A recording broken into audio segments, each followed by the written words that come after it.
우리가 2주 전부터 세상 모든 사람이 가는 길이라고 하는 그런 주제로 주일의 말씀을 시작하고 있습니다. 이 세상 모든 사람이 가는 길이라고 하는 이 아름다운 식구는요, 다윗이 그의 아들 솔로몬을 앞에 두고 이제 유언을 남길 때에 했던 말이에요. 즉, 이제 나도 세상 모든 사람들이 가는 그 길, 즉 죽음에 이르고 있으니 너 내 말 잘 들어라 라고 말하는 장면입니다. 누구든지 죽음을 앞두고 하는 말은 특별히 더 영향력이 있어요. 그것이 그 사람의 마지막 말이기 때문에. 그래서 솔로몬도 그랬고요. 그리고 또 모세의 후계자 여호수아도 모세가 했던 말처럼 강하고 담대하기 위해서 부단히 노력했다라는 것을 우리는 성경을 통해 역사적으로 알 수가 있을 것입니다. 오늘 저는요, 여러분들과 이제 시간을 한참 뒤로 앞으로 끌고 와서 이제 사도 바울에 대한 이야기를 오늘 함께 나눠볼까 해요. 여러분들과 함께 읽었던 오늘의 본문 디모데 후서는요, 사도 바울의 최후 제일 마지막 저서로 알려져 있는 그런 성경의 말씀입니다. 디모데 후서, 우리는 디모데 후서 이렇게 읽고 있지만 원래의 원어적 제목은요, 디모데에게 쓴 두 번째 편지 이런 뜻이에요. 디모데 전서가 있고 디모데 후서가 있는데 그중에 우리가 읽은 오늘의 본문은 디모데에게 쓴 두 번째 편지. 사도 바울은 이 디모데 후서를 쓰고 나서 얼마 되지 않아서 순교했어요. 사도 바울이 머물렀던, 감옥에 갇혀 있었던 교회입니다. 이탈리아의 한 고즈넉한 시골 마을에 위치해 있는 바로 저 교회, 천국의 계단교회라고 불리워집니다. 저 천국의 계단교회에 가보면 저 안에 당시의 사람들이 갇혀 있었을 법한 저 감옥이 저렇게 보존되어 있어요. 실제로 사도 바울이 저기에 갇혀 있었는지 아닌지, 저 방인지 아닌지는 확실하지 않지만 그래도 그때 당시 사람들이 이러한 환경 속에서 옥에 갇혀 있었겠구나를 충분히 유추해 볼 수 있는 바로 그런 곳입니다. 자, 이곳에서 얼마 떨어지지 않은 곳에서 사도 바울은 참수형을 당합니다. 그리고 그 참수형을 당한 그곳에도 역시 저렇게 교회가 세워져 있어요. 저 교회의 이름은 트리폰타나라고 하는 교회예요. 트리폰타나. 폰타나라는 말은 분수, 솟구치다 그런 뜻이에요. 분수, 솟구치다. 트리는 3이라는 뜻이에요. 그러니까 3번 솟구치다라고 하는 그런 뜻입니다. 고증에 의하면 사도 바울이 저곳에서 목을 배임을 당하고 난 다음에 저렇게 세워진 돌 기둥에 이렇게 묶여요. 이렇게 묶여 있으면 그러면 뒤에서 이제 참수를 하는 그 사람의 목을 도끼로 자르는 겁니다. 그러면 이제 사람의 목이 떨어져 나오죠. 이 사도 바울의 머리가 3번 바닥에 튀기면서 그 피가 솟구쳤다라고 해서 트리폰타나라고 부르고 있는 겁니다. 여러분들 현장에서 예배드리시는 분들은 잘 안 보이시겠지만 불 꺼도 안 보여요. 그런데 아마 온라인으로 예배드리시는 분들은 여기 지금 사진이 뜨죠. 예, 사진에 보시면 그 오른쪽에 돌기둥을 자세히 보시면 이게 대칭이 안 맞는다라는 걸 알 수 있을 거예요. 여기가 더 깎여 있어요. 여기가 더 깎여 있고 여기는 좀 더 올라와 있죠. 이게 왜 그러냐면 무수히 많은 사람들이 저 돌기둥에 묶여서 참수형을 당했다라는 겁니다. 그래서 사람의 목이 위치한 곳에 도끼가 맞닿으니 그것에 도끼의 마찰로 인해서 저 돌이 깎여버렸던. 그래서 저 교회에 십자가만큼이나 중요한 것이 바로 저 순교의 기둥인 거예요. 저 순교의 기둥. 많은 사람들이 자신들의 신앙을 지키기 위해서 많은 사람들이 내가 믿는 예수 그리스도의 이 복음을 고수하기 위해서 순전히 나의 목숨을 바쳐가며 내 목이 달아날지라도 나는 하나님에 대한 예수 그리스도에 대한 나의 신뢰를 저버리지 않겠다라고 고백하며 당당히 사형에 임했던 장소가 바로 저 트리폰타나라고 한 저 교회입니다. 언제부터 기독교가 로마로부터 저렇게 압제를 당했을까? 언제부터? 처음에는 기독교가 로마라고 하는 곳은 원래는 다신교, 여러 종교가 막 버무려져 있는 곳이잖아요. 그리스 로마 신화를 보시면 알겠지만 도대체 무슨 일이 있었기에 이 기독교가 로마에서 이렇게 대접을 받지 못하고 오히려 탄압의 대상이 되었을까? AD 64년 7월 19일 역사에 기록될 만한 아주 큰 일이 일어납니다. 로마 대화제. 강한 돌풍까지 불어서 로마가 14개 구역으로 나뉘어지는데 그 중에 10개 구역 정도가 완전히 쑥대밭이 됐어요. 다 타버렸어요. 그때 당시에는 이제 석재 건물보다 목재 건물들이 많았기 때문에 가난한 사람들이 살던 목재 건물, 그리고 부자인 사람들이 살았던 무려 5층짜리 목조 건물들도 저 불길에 다 불타 버린 겁니다. 저게 AD 64년 7월 19일이에요. 너무 많은 사상자와 재산 피해를 냈기 때문에 이를 원만히 처리하지도 못하는 젊은 황제, 이 네로 황제에 대한 사람들의 원성이 더 높아지기 시작했어요. 그런데 나라가 이 모양 이 꼴이면 그럼 왕이 정신 차려야 되잖아요. 왕이 뭐 했는지 아세요? 왕이 저기다 불타버렸어? 저거 사람들이 복구할 엄두도 못 내네. 야, 그럼 잘 됐다. 내가 거대 궁전 도무스 아우레아를 지으려고 하는데 저 사람들이 저 땅에 지금 아무것도 못하고 있으니까 차라리 저 사람들에게 돈을 줘서 우리가 저 땅 사자. 저 땅을 사서 우리가 내가 짓고자 했던 그 커다란 그런 궁을 짓자. 이 네로가 그렇게 생각한 거예요. 그리고 실제로 모든 것이 불에 타서 정말 거지가 돼버린 저 로마의 시민들에게 이 땅을 아주 헐값에 매입을 합니다. 아주 싼 값에 매입을 해요. 이 싼 값에 이거를 판 때는 몰랐는데 한참이 지나고 나서 생각을 해보니 아니 잠깐만, 네로가 내 땅을 저렇게 싼 값에 사서 저기다 궁전을 지어? 야, 이거 네로가 불낸 거 아니야? 사람들이 이렇게 생각하기 시작한 거야. 야, 이거 네로가 불낸 거 아니야? 그래서 사람들의 원성이 심해지고 네로에 대한 사람들의 공격이 있어지니까, 그러니까 이 네로가 어떤 헛소문을 퍼뜨리기 시작하냐면, 야, 이거 사람들이 내가 불낸 거로 오해한다. 이거 범인도 못 잡았잖아. 그런데 야, 그러면 우리 누군가에게 이거 차라리 누명을 씌워서 아예 그 만만한 사람들 한번 없애버리자. 누가 좋을까 하다가 사람들이 기독교인들을 생각한 거예요. 왜냐하면 기독교인들은요, 유일신 하나님을 믿잖아요. 그러니까 어쩔 수 없이 그 로마의 다신교를 믿는 사람들과는 섞일 수가 없는 사람들이에요. 도대체 저 사람들은 무슨 하나님을 어떻게 믿지 하고 보니까 이 길크리스찬들은, 여러분 성찬식 아시죠? 포도주를 나누고 또 떡을 떼면서 이것은 예수 그리스도의 피입니다. 예수 그리스도의 살입니다. 하고 주잖아요. 사람들이 옆에서 듣다 보니까 저 사람들 이 예수라고 하는 그 사람의 피를 마시나 봐. 살을 먹나 봐. 그래서 로마의 헛소문이 퍼지기 시작한 거예요. 크리스찬들은 사람의 피를 먹는 종교 집단이다. 사람의 살을 먹는 종교 집단이다라는 엉뚱한 이야기가 퍼져가고, 오케이, 저 녀석들이구나. 차라리 쟤네들을 이번 기회에 없애버리자 해서 네로가 크리스찬들에게 누명을 씌워버려요. 저자들이 우리 다신교 믿는 사람들을 깔보고 무시하고 막 그러더니 우리 종교를 인정하지 않더니 바로 저 사람들이 불을 지름이 확실해 라고 헛소문을 퍼뜨린 거예요. 민중들이 일어나서 크리스찬들을 못 살게 굽니다. 많은 크리스찬들이 먼 곳으로 도망을 쳤어요. 그런데 이 네로는 확실히 하기 위해서 크리스찬들을 탄압하기 시작하고요. 바로 이때 이즈음하여서 사도 바울이 멀리 소아시아에서 사역하고 있던 사도 바울을 잡아서 로마로 이끌어오게 되는 거예요. 당시 사도 바울이 사역했던 곳은 바로 이곳, 그러니까 지금의 터키 서쪽 지역입니다. 터키 서쪽 지역에서 열심히 사역하던 이 사도 바울은 압송이 돼버려요. 로마로. 걸어서 가기에도 보시다시피 걸어갈 길이 없어요. 빙 돌아서 가거나 바다를 통해서 가거나 해서 가야 됩니다. 만약에 제대로 간다면, 빠른 걸음으로 제대로 열심히 간다면 2-3주 걸리고요. 보통 걸어고 한다면 1-2달 정도 걸리는 아주 먼 거리예요. 지금도 비행기로 4시간 이상 걸리는 그 짧지 않은 거리가 바로 저곳인데, 사도 바울이 소아시아에서 잡혀서 로마로 압송되어 가는 거예요. 그리고 그 로마의 그 감옥에서 쓴 편지가 바로 오늘 우리가 읽고 있는 이 마지막 편지, 디모데 후서가 되는 겁니다.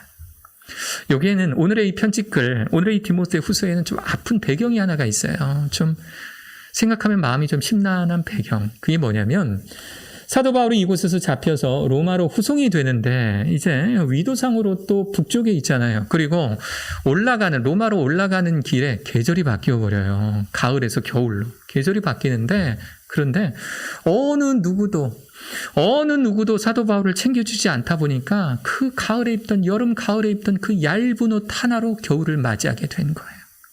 추운데 그 누구도, 아까 무덤 보셨잖아요. 그 무덤에서 바람이 숭숭 들어오는 곳에서 몸을 따뜻하게 보호할 옷조차도 없는 이 사도 바울. 그래서 사도 바울은 자신의 제자이자 함께 소아시아 에베소에서 사역하고 있었던 디모데라고 하는 젊은 제자이고 파송된 우리 목회자이고 또한 동역자였던 디모데에게 편지를 쓴 거예요. 그리고 그 편지에 이런 글이 발견이 되는 겁니다. 4장 13절. 네가 올 때에 내가 드로아 가보의 집에 둔 겉옷을 가지고 오고 또 책은 특별히 가죽 종이에 쓴 것을 가져오라.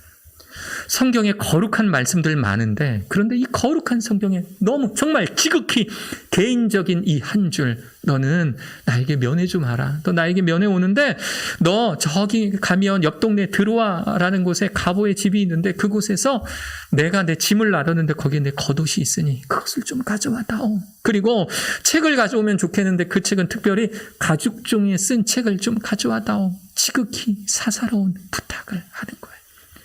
이것을 통해서 우리가 알 수 있는 게 뭔지 아세요? 지금 이 사도 바울 옆에는요, 아무도 없는 거예요. 의사였던 누가만 사도 바울 옆에서 지키고 있지만 그의 옆에는 그의 생활을 챙겨줄 만한, 그의 삶을 보살펴줄 만한 그 누구도 남아있지 않은 그런 상황에 이 사도 바울은 처해 있는 겁니다. 얼마나 외로울까요? 얼마나 외로울까요? 기독교의 박해가 시작되기 전 사도 바울을 챙기던 쟁쟁한 로마인들도 있었어요. 왜냐하면 사도 바울이 유대인들의 지도자, 종교 지도자, 영적 지도자였기 때문에 많은 로마인들도 이 사도 바울을 만나기 위해서 노력했는데, 그런데 지금은 옥에 갇힌 사도 바울을 누구 하나 걷어주지 못하고 있는 현실. 사도 바울을 찾아왔다가는 자칫 한 패거리로 몰려서 그 사람까지도 옥에 갇히거나 죽을 수 있기 때문에 함부로 사람들이 사도 바울에게 오지 못하고 있었던 상황이었던 겁니다. 이런 상황에서의 사도 바울은요, 모두 다 나를 버렸다라고 이야기를 해요. 모두 다 나를 버렸다. 그런데 나는 그 사람 원망하지 않는다. 나는 그 사람 원망하지 않고 그 사람들 정죄하지 않겠다라는 그런 고백이 나옵니다. 내가 처음 변명할 때에, 그러니까 처음 법정에 섰을 때를 이야기해요. 내가 처음 법정에 섰을 때에 나와 함께한 자가 하나도 없고, 그 옛날에는 내 옆에서 나를 아는 체 하는 사람들, 나와 친해지려고 하는 사람들 그렇게 많더니만, 내가 이제 로마로 압송이 돼서 첫 번째 재판을 받기 위해 갔더니만 나와 함께한 사람이 하나도 없고, 나에게 유리한 증언을 해주는 사람 한 명도 찾을 수 없고, 다 나를 버렸으나 그들에게 허물을 돌리지 않기를 원하노라. 너도 원망하지 마라, 디모데야. 내 옆에 아무도 없지만 그 사람들 원망하지 마라. 나 그 사람들 정죄하지 않겠다라고 말하고 있어요. 사랑했던 동역자들도 신앙을 버리고 다 도망가고, 내 옆에서 즐겨 나를 돕던 자들도 오히려 내가 했던 말을 반박하며 나를 공격하고 있는 이 시점에 이 사도 바울은 나 그들을 원망하지 않는다라고 말하는 겁니다. 예수님도 그랬잖아요. 예수님도 십자가 질 때는 그 십자가 대신 지려고 했던 제자 한 명 보이지 않았어요. 그 예수님의 십자가 혹시라도 한 패거리가 몰릴까 봐 싶어 멀리서 본 제자는 있었어요. 그런데 예수님 십자가 지고 가실 때 그 십자가를 대신 져줬던 제자는 없었던 거예요. 그렇게 예수님도 골고다로 올라가는 그 길은 매우 힘들고 고달팠던, 외로웠던 길이었던 겁니다. 이 예수 그리스도를 닮고자 했던 사도 바울 역시 그의 마지막 현장은 매우 외로움 현장이었습니다. 자신이 크리스천이라는 이유로, 내가 그리스도의 복음을 전하는 자라는 이유로 사도 바울은 엄청난 외로움 가운데 직면하게 된 거예요. 사실 신앙이라고 하는 것은 외롭습니다. 신앙인이라는 것, 내가 신앙을 지키고 산다라는 건 굉장한 외로움과의 싸움이에요. 제 고향이 전라남도 담양입니다. 전라남도 담양 시골 마을이에요. 지금도 시골이에요. 정말 시골이에요.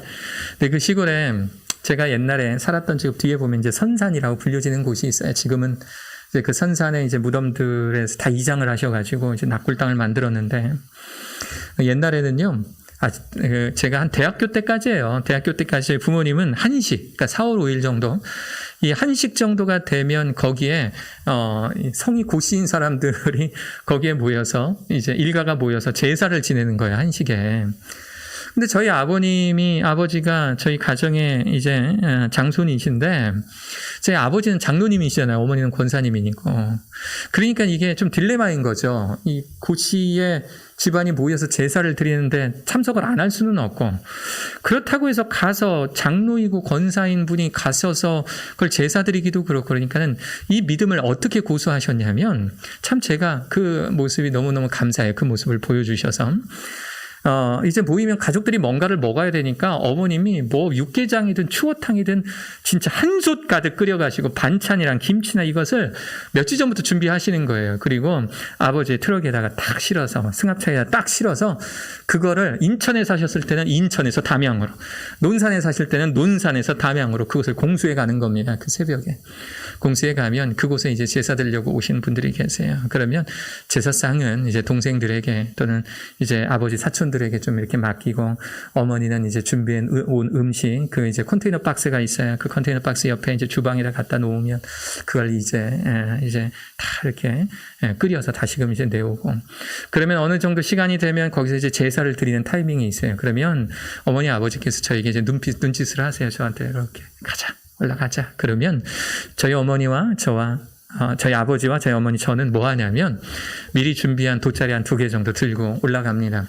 제사는 컨테이너 박스, 그 선산 바로 밑에 있는 컨테이너 박스에서 드리고, 저희는요, 돗자리 2개 들고 산소로 올라가는 거예요. 바로 뒤가 산소니까. 그럼 산소 앞에다가 돗자리 딱 깔고요, 추도 예배 드리는 거예요. 추도 예배. 보통은 옛날에는 저 어렸을 때는 아버지가 인도하셨는데, 제가 이제 신학교 가고 전도사가 되고 목사가 되니까 그 다음부터는 이제 저에게 위임을 해 주셨어요. 어느 날은 그런 생각 드는 거예요. 아니 제사를 저기서 드리고 있는데 그냥 두지. 아니 왜 여기 위에 올라와가지고 왜 이렇게 이 시간에 예배를 드리실까? 그냥 제사 드리면 제사 안 드리셔도 되니까 뒤에서 이렇게 지켜보는 것만으로 되실 텐데, 왜 어머니 아버지는 이 시간에 왜 이 가족을 이끌고 나를 이끌고 여기까지 올라와서 여기서 예배를 드리실까? 처음에 이해가 잘 안 갔어요. 그래서 아버지 어머니께 권면도 드렸어요. 아버지 어머니 거기서 이렇게 예배 드리지 마시고 차라리 집에 오셔서 예배하죠. 어차피 우리가 사람에게 드리는 예배나 사람에게 드리는 제사가 아니잖아요. 그러니까 집에 와서 우리 추도 예배 드리죠. 그렇게 권면해서 지금은 그렇게 드리지는 않고는 있어요. 근데 나이가 들면서 조금씩 아버지 어머니의 마음이 조금 이해가 되는 게 있어요. 뭐가 있냐면, 우리 교회도 여러분들 중에서도 온 가족이 예수 믿는 집안이 아닌 분들 계시잖아요. 때로는 우리 집안에 나 혼자만 예수 믿는 그런 분들 계시죠. 제가 종종 그분들과 이야기 나누고 기도 제목을 이렇게 나누다 보면 그분들의 마음속에 이 신앙적 외로움이 항상 잔존해 있다는 걸 느껴요. 집에 돌아가서 가족들과 함께, 남편과 함께, 아내와 함께, 아들, 딸과 함께 모여서 가족 예배 드리는 거, 이것 자체가 불가능한 것. 나 혼자만이라도 지금 예배에 나오는 것만 해도 감지덕지한 그런 분들이 계신 거예요. 그래서 가정에서는 신앙적 얘기가 불가능하고, 가정에서 내 기도 제목을 나누거나 오늘 내가 설교를 들었는데 이 말씀 너무 좋더라라는 신앙적 나눔의 장이 전혀 마련되지 않는 그런 환경 가운데 계신 분들이 겪는 삶 속에서의 신앙의 외로움들이 있더라고요. 그분들과 이렇게 이야기를 나누다가 저희 아버지 어머니가 생각난 거예요. 한 집안의 장손이에요. 그리고 그 자리는 제사드리기 위해 모인 자리예요. 그런데 그곳에서 내가 크리스찬이라는 것을 나타내는 것이 너무너무 외로운 거예요. 너무너무 외로운 거. 다들 제사를 지내고 다들 그러고 있는데, 그냥 물론 음식을 싸들고 와서 섬겨주기는 하고 있지만 그 영적 외로움, 이거 달랠 길이 뭐밖에 없냐면 그 시간에 예배 드리는 것밖에 없었겠다 싶은 거예요. 그 시간에 예배 드리는 것밖에 없었겠다. 아버지 어머니가 신앙인으로서 그 가족 가운데, 대가족 가운데에 크리스찬으로서의 정체성을 지키는 게 얼마나 어려우셨을까라는 그 생각이 최근에 우리 성도님들과의 교제를 통해서 느끼게 됩니다. 맞아요, 여러분. 신앙을 지키는 것은 굉장히 외로운 싸움입니다, 여러분. 여러분 직장 가셔서도 느끼시잖아요. 여러분 세상 직장에 계신 분들이 내가 크리스찬이라는 거, 나의 크리스찬의 정체성 지키는 것이 쉽습니까, 여러분? 회식 자리 가면 의뢰껏 소주잔이 앞에 들어오고, 또 술, 담배 하시는 분들과 함께 자리를 지키고, 가치관이 전혀 다른 분들과 함께 같은 꿈을 꾼다는 거, 회사 안에서 같은 비전을 바라본다는 거, 이거 여러분은 쉬우시던가요? 굉장히 힘들고 외로운 일이에요. 외롭고 힘든 일. 맞아요. 신앙을 지킨다라는 건 외롭고 힘든 거예요. 사도 바울은 자신의 삶을 통해서 우리들에게 보여주고 있는 것입니다. 이 외로움은요, 십자가 위에서 예수님도 느끼셨을 외로움이에요. 이 외로움은요, 곧 사형이 될 처지에 놓여서 그 감옥 속에 지금이야 이름이 좋아서 천국의 계단 교회지, 그때 당시에는 완전 중범죄자만이 모여있는 그런 열악한 감옥에서 내가 곧 언제 죽을지 모른다라는 이런 이 죽음의 공포와 마주 대하는 이 사도 바울의 이 외로움, 여러분들 짐작이라도 가십니까? 사도 바울은 이러한 외로움 속에서 자신의 신앙을 지켜냈던 사람인 겁니다. 디모데는 사도 바울의 부름에 순종해서 에베소에서 두로까지 심부름 시켰잖아요. 겉옷 찾아오라고, 책 찾아오라고. 또 80km를 걸어가요. 두로까지. 80km를 걸어서 두로의 집에 가서 거기서 사도 바울의 겉옷과 가죽 옷을 챙기고 난 다음에 다시 200km를 걸어서 로마로 향합니다. 약 2, 3주간의 죽음을 앞둔 2, 3주간 그 죽음을 앞둔 스승의 옷을 들고 감옥에 갇힌 스승을 만나기 위해 떠나는 이 디모데의 심정은 어떨까요? 여러분, 신앙의 선배들의 모습을 보면서 저분이 고생했으면 좋겠다라고 생각하시는 분들이 있으세요? 혹시 저를 보시면서 저도 여러분들을 보면서 참 다 잘 살았으면 좋겠다, 행복했으면 좋겠다, 코로나로부터 다 벗어났으면 좋겠다, 다 이런 생각하지.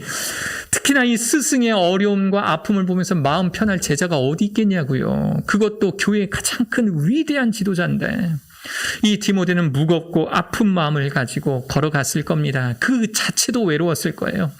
이 디모데 그 자체도 스승을 찾아가는 이 발걸음 자체가 매우 외로운 걸음이었을 거예요. 추운 겨울에 감옥에서 덜덜 떨고 있을 이 자신의 스승을 생각하며 가는 길이 외롭고 힘들었을 것입니다. 심지어 디모데는요, 로마에 도착하기도 전에 자신의 사랑하는 스승 사도 바울이 이미 목이 잘려 순교했다라는 소식을 듣게 됩니다. 고대했던 스승과의 만남, 이것을 위해서 수주일을 걸어왔지만 스승은 이제 이 세상 사람이 아니다라고 하는 사실을 직면하게 됩니다. 내가 조금만 더 빨리 왔으면, 내가 조금 더 일찍 출발했으면 하는 그런 후회가 디모데에게 찾아왔을 거예요. 아마도 그는 스승의 그 겉옷을 붙들고 한없이 울었을 겁니다. 한없이 울었을 거예요. 우리가 보고 있는 이 디모데후서, 지금이야 디모데후서지만 디모데가 받은 그 두 번째 편지를 아마 디모데는 소중히 간직하고 있었을 겁니다. 그 중에 오늘 본문 중에 17절 18절에 이런 의미심장한 부분이 나와요. 주께서 내 곁에 서서 나에게 힘을 주심은 나로 말미암아 선포된 말씀이 온전히 전파돼요. 물론 많은 사람들이 변화가 되고 열매가 맺히는 것 내가 구경하고 싶지만, 목격하고 싶지만, 그래서 하나님과 함께 영광 누리고 싶지만, 모세가 그랬던 것처럼 그 사명이 다 완수되지 못할지라도 그냥 전파되는 그 수로 건칠지라도 모든 이방인이 듣게 하려 하심이니 내가 사자의 입에서 건짐을 받았느니라. 주께서 나를 모든 악한 길에서 건져내시고 또 그의 천국에 들어가도록 구원하시리니. 나를 포함해서 이 복음을 듣는 모든 사람들을 구원으로 이끄는, 천국으로 이끄는, 그래서 그 교회를 천국의 계단교회라 부르는 거예요. 천국에 들어가도록 구원하시리니 그에게 영광이 세세 무궁토록 있을지어다. 아멘. 선포, 기도문을 가장한 이 선포가 디모데 후서의 후반부를 장식하고 있는 것입니다. 아마도 디모데는 먼 훗날 수신자가 자신의 이름으로 되어진 이 디모데에게 쓴 두 번째 편지를 다시금 읽으며 삶으로 가르쳐 주신 스승, 자신을 해코지하며 욕되게 하며 배반한 자들을 한없이 사랑하시고 용서하셨던 이 스승 사도 바울의 이 모습, 이 삶으로 가르쳐 주신 이 사도 바울의 모습, 사도 바울의 뒷모습을 생각해 보지 않았을까 하는 생각을 가져보게 됩니다. 오래전에 제가 기독교 교육자로서의 꿈을 꾸면서 기독교 교육학을 전공하며 읽던 책 중에 되게 저에게 많은 영감을 주었던 책이 하나 있어요. 삶으로 가르치는 것만 남는다. 꽤 오래된 책입니다. 제가 대학교 후반 때 읽었던 책이니까 굉장히 오래된, 대학교 한 졸업할 때 정도 읽었으니까 한 3, 4년 전이네요. 그때 정도에, 지금 감이 안 잡히시는 분들은 웃을 타이밍을 놓치신 거예요. 한 3, 4년 전에 삶으로 가르치는 것만 남는다. 김효셉 목사님이에요. 수원 중앙침례교회 김장한 목사님의 큰아드님, 그리고 지금은 원천 침례교회 담임 목사님이시고, 그리고 수원 기독중학교 초등학교의 설립자이시며 또 교목님이신 분이십니다. 김효셉 목사님이세요. 김효셉 목사님이 저 책을 통해서 수필 형식으로 쓰여진 책이에요. 근데 저기에 뭐가 있냐면 자신이 지금까지 살아오면서, 그러니까 어머님이, 트루디 사모님이 이제 미국 분이시다 보니까 이민자 출신의 미국 분이세요. 그럼 미국 분이시다 보니까 이제 혼혈하잖아요. 한국에서의 저분이 살아갔을 때의 혼혈하는 지금이야 다가구, 다문화, 뭐 이런, 다가구가 아니라 다문화, 이런 것들이 뭐 보편적으로 인정이 되고 또 오히려 또 이렇게 뭔가 좀 보살펴 드리려고 노력을 하죠. 저때 당시는 그게 아니었잖아요. 혼혈하여서 살아가게 되었던 자신의 모습, 그리고 이 어둡고 암울했던 자신의 삶에 영향을 끼쳤던 어른들에 대해서 자서전 형식으로 이렇게 소개하는 그런 부분이 나와요. 엄했지만 신앙의 믿음의 정도를 보여주셨던 아버지에 대해서 나오고요. 그리고 방법은 조금 달랐지만, 한국의 여느 어머님들과는 방법은 달랐지만 자신을 너무너무 사랑하시고 믿어주시고 이끌어주셨던 이 트루디 어머님에 대해서도 이야기를 하고요. 그리고 잠시 미국에 가서 살 때에 정말 영어도 잘 못하고 한국말도 못하고 영어도 못하고 이 문화의 중간지대에 끼어서 고생하고 있던 자신을 정말 친절하게 배려해 주었던 그때의 초등학교 선생님에 대해서 이야기를 해주는 거예요. 그러면서 자신은 교실에서 배웠던 거 하나도 기억이 안 난대요. 자신은 책상에 마주 앉아서 선생님께 배웠던 거 이게 기억나지 않는데요. 뭐가 기억나냐면 나에게 가르쳐 주셨던 그분들이, 나에게 가르쳐 주셨던 그 가르침대로 살아가던 그분들의 뒷모습이 기억난다라는 거예요. 신기하죠? 제가 여러분들을 마주하면서 제 앞모습을 보면서 설교하는 것보다 제가 뒤돌아서서 열심히 내가 여러분들에게 말씀드린 그 말씀대로 살아가는 모습이 여러분들에게 더 크게 귀감이 되고 여러분들이 더 크게 본받을 수 있는 그것이 된다라는 거예요. 그래서 그분은 내가 얼마나 많이 배우느냐, 저 선생님이 얼마나 많이 배웠고 얼마나 좋은 교육 스킬, 교수 능력이 있느냐, 이것이 중요한 것이 아니라 크리스찬으로서 삶을 살아가는 자세, 앞으로 내가 가르치는 이 학생이 앞으로 살아갈 그 길에 내가 먼저 앞장서서 어떠한 삶의 자세로 살아가는지를 보여주는 그 자세가 중요하다라는 내용이 바로 저 책에 쓰여 있는 거예요. 삶으로 가르치는 것만 남는다. 맞아요, 여러분. 예수님께서 굳이 인간의 몸으로 이 땅에 오셨던 이유를 생각하면 이해가 돼요. 맞아요. 우리가 그 예수님의 모습을 보며, 우리가 그 예수님께서 남기셨던 그 말씀을 보며 우리가 그 말씀대로 살도록 하시려고 하는 그런 의지예요. 사도 바울도 이 디모데에게 친절한 편지를 짧지 않은 편지를 2통이나 써가면서 무언가를 남기려고 했던 것은 사도 바울이 지금껏 보여주었던 삶을 정리하며 자신의 뒷모습을 보여주는 겁니다. 나도 이렇게 살았으니 너도 이렇게 살아라 하고 삶으로 가르쳐주고 있는 겁니다. 사랑하는 성도 여러분, 성경을 통해서 예수님의 삶을 배우실 수 있는 여러분 되시기를 축원합니다. 아멘이십니까? 사도 바울의 이 희생과 열정을 배우실 수 있는 사랑하는 성도님들 되시기를 축원합니다. 또한 우리 사랑하는 자녀들에게, 여러분들의 자녀가 다 컸든 아직 어리든 아니면 아직 결혼을 하지 않아서 아직 아이가 없든 기억하세요. 여러분들의 자녀의 나이가 얼마든지 상관없이 우리는요, 우리의 삶을 통해서 우리 사랑하는 자녀들에게 우리의 뒷모습을 보여주어야 합니다. 자녀들은요, 어머니 아버지의 앞모습보다 어머니 아버지의 뒷모습을 배우게 되어 있는 거예요. 어느 날 최근에 지난주 한 일주일도 안 지났네요. 우리 큰아이를 제 자전거 뒤에 딱 태우고 이제 자전거에 이제 서서히 무리가 오기 시작했어요. 자전거에 이제 딱 뒤에 태우고 이제 어디를 갔어요. 추운데 이제 옷 무장 딱 하고 어디를 이제 자전거를 타고 딱 갔어요. 어디 잠깐 들려서 또 가야 되는데 신호등을 한 번에 2개를 건너야 되는데 첫 번째 신호등은 파란불이 켜졌는데 두 번째 신호등은 차들이 많이 안 다니는, 그러니까 아파트 진출입로 있잖아요, 그죠? 아파트 진출입로 진출입로예요. 작기 때문에 거기는 그냥 휙 하면 될 것 같은 거예요. 근데 제가 우리 아이에게 항상, 제 아이도 자전거를 따로 다닌 적이 많으니까, 너 자전거 타고 다니면서도 너 신호등 잘 지켜야 돼. 신호등 잘 지켜야 돼. 항상 그렇게 말했는데, 그런데 아이가 뒤에 탔으니까 저는 속으로 아이가 안 봤으면 좋겠다라는 그런 생각을 하고, 파란색 불에 탄력을 받아서 좌회전을 해가지고요, 그 나머지 아파트 진출입로 그 빨간색 신호를 확 건너버렸어요. 그것도 빠른 시속도로. 왜냐면 아이가 보기 전에 다 이렇게 했어요. 아이가 못 봤으면 하는 바람으로. 근데 아이가 한 3초 뒤에 조용한 목소리로 제 뒤에서 그러더라고요. 빨간색인 것 같은데. 빨간색인 것 같은데. 그거 한마디예요. 그거 한마디. 그 한마디가 누가 제 뒤에서 진짜 송곳으로 저를 찌르는 것만큼 아팠어요. 아이가 제 자전거 뒤에 타면서 아빠가 어떻게 운전하는지 다 보는 거예요. 언제 기어를 바꾸는지, 얘가 기어를 못 바꿔서 제가 자주 가르쳐 주거든요. 제 자전거에 이렇게 바꾸는 거야. 이렇게 보여주거든요. 브레이크는 양쪽 다 잡아야 돼. 겨울에는 미끄러워서 정말 살살 그 전부터 잡아야 돼. 이건 막 가르쳐 주는데 아이가 뒤에서 저를 이렇게 어떻게 자전거를 모나보다가 꺾어지는 길에서 그 빨간색 신호등을 보고 빨간색인데 라고 말해주는 겁니다. 아이들은요, 부모의 앞모습 보는 게 아니에요. 부모의 뒷모습을 보고 자랍니다. 삶으로 가르치는 것만 남아요. 사도 바울도 역시 디모데에게 그런 스승이었습니다. 삶을 통해서 가르쳐주는 스승.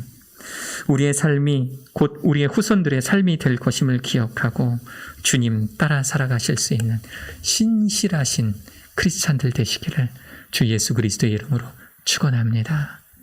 할렐루야.